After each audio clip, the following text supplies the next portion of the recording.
Good afternoon, I'm Brian Reagan, this is Tyler Kelly. and today we are in Isaiah 31 for our midday meditation. Go ahead. What are those who go down to Egypt for help and rely on horses, who trust in chariots because they are many, and in horsemen because they are very strong, but who do not look to the Holy One of Israel nor seek the Lord? Yet he also is wise and will bring disaster and will not call back his words, but will arise against the house of evildoers and against the help of those who work iniquity. Now the Egyptians are men and not God, and their horses are flesh and not spirit.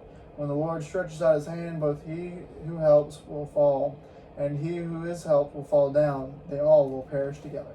All right. And this is one of those that some people are going to accuse me of being anti-American, as I've been accused numerous times over the years. America's strength is not its military. Don't you say that about our... I'm not. I don't run down the commitment of the people who volunteer in any military service anywhere in the world. People who pledge their lives for the well-being and defense of their nation, in any nation. There's a certain point where that warrants respect, period. I know we're at least 7 generations consecutive in my family that have served in the military. So nothing against it. But the simple fact is, if your trust is in your military strength and not in the Lord, and grab Psalm 127, 1 and 2 for me, Tyler.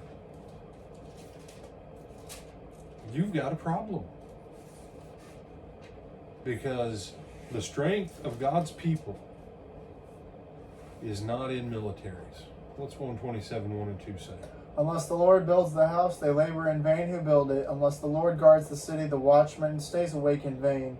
It is vain for you to rise up early, to sit up late, to eat the bread of sorrows, for so he gives his beloved sheep sleep. Sleep, there we go. Thank you. Unless God's the one guarding the walls.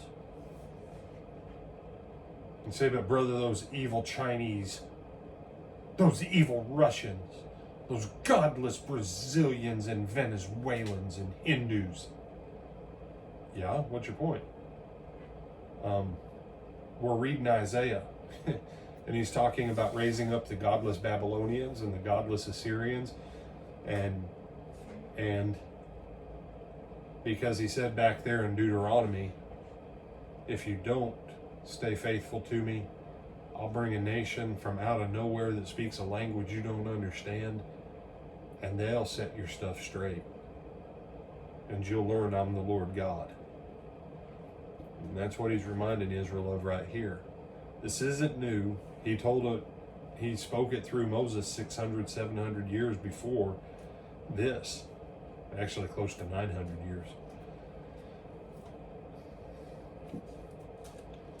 Horses are flesh.